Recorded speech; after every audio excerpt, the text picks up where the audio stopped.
In California in 2017, Val loves playing a first-person shooter game called Field of Fire.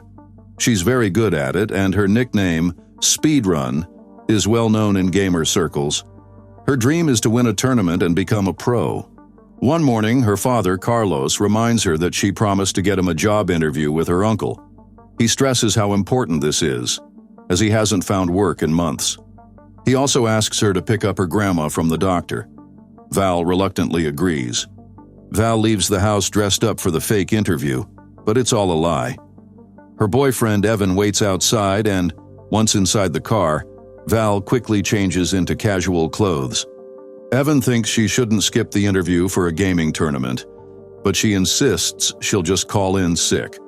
The prize is $10,000, and if she wins, she can finally go pro. Unfortunately, Evan brings bad news. The best player in the community will be there.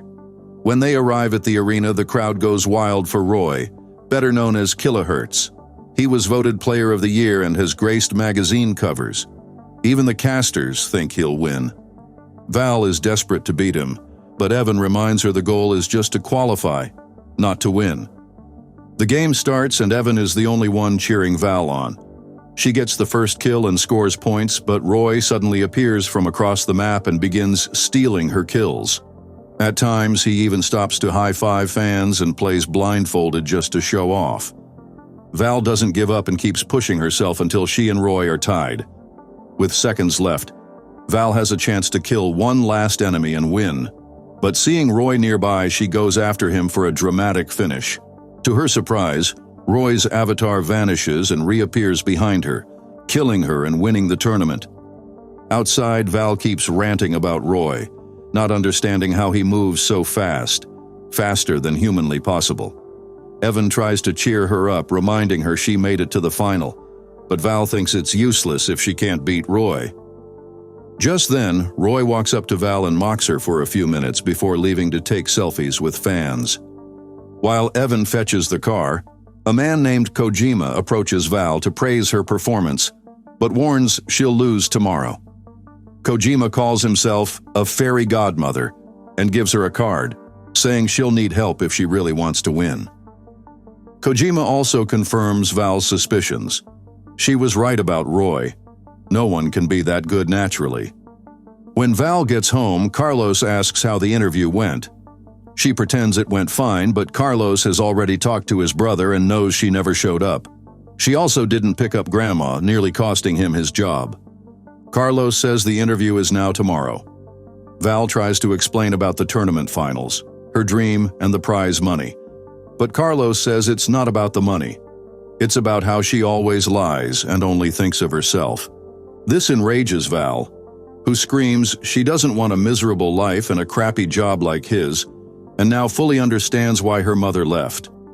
Later, Val opens a job application on her computer, but after a few seconds of hesitation, she closes it and switches to a game stream.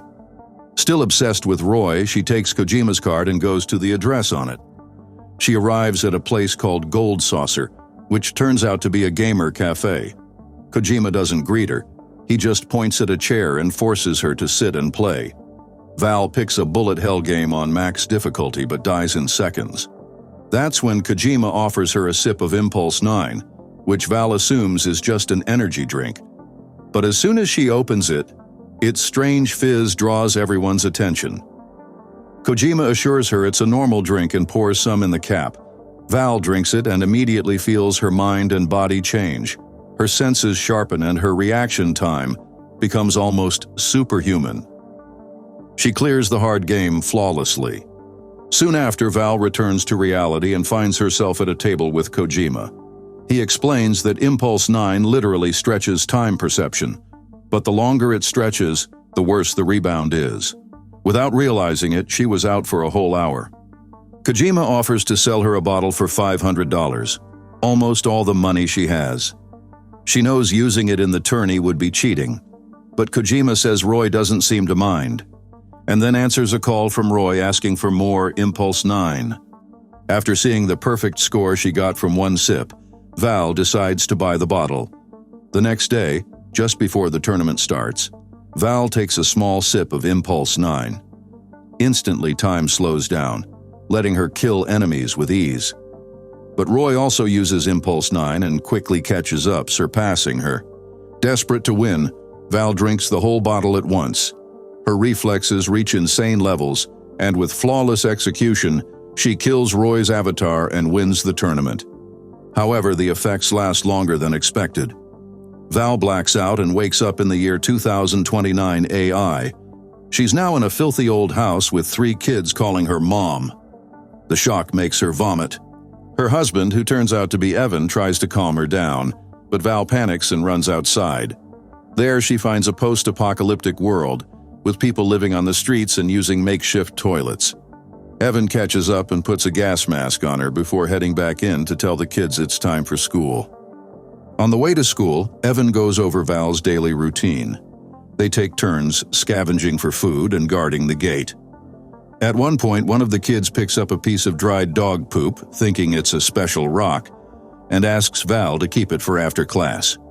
When they finally reach the school, Val is shocked to see that school is just a woman with a few desks on the street, teaching what little she can. The teacher warns the kids that if they ever see a death lizard, they must run and hide immediately. Val tries to talk to Evan about how strange this reality is, but a neighbor interrupts, calling her Sheriff.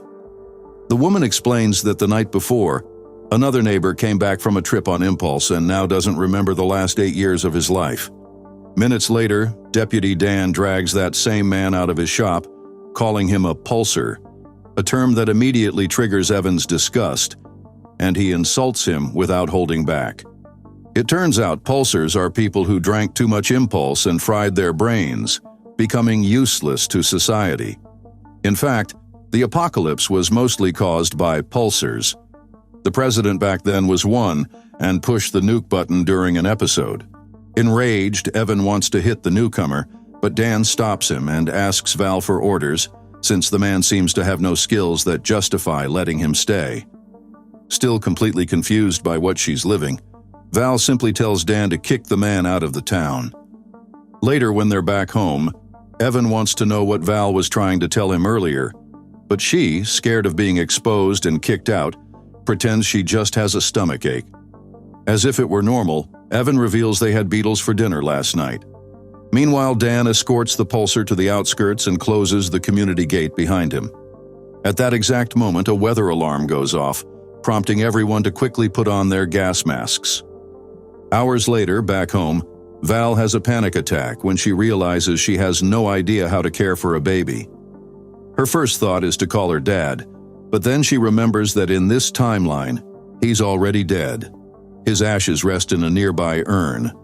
Val tries to calm herself, repeating that she's a great gamer and a born defender, that she must stay focused and recover.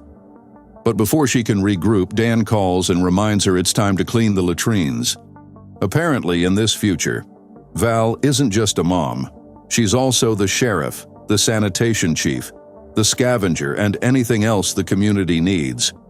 Val spends the rest of the day cleaning community toilets, a tiring and nasty job that leaves her drained. But when she gets home, rest isn't an option. Now she has to care for the kids while Evan pulls his guard shift. Days pass in a draining, repetitive routine, and Val starts to burn out. Sometimes she takes the guard shift, which means standing for hours watching a barren wasteland with nothing to do but stare at the horizon. Other times she has to wash clothes, sell an old bike to power the generator, or settle for awful food that's barely edible. The kids, despite the harsh life, try to get close to her. In a sweet gesture, they give her a drawing showing her as their hero, but Val can't emotionally connect. She stays cold, distant, trapped in the nightmare she can't wake from. That night, Val gets home and finds Field of Fire on the TV. Evan explains he sold a bike to get power for family game night, something they do once a month. Instead of resting before her shift, Val shows her skills and teaches her kids to play, finally bonding with them. Hours later, Val is still gaming and forgets her watch duty.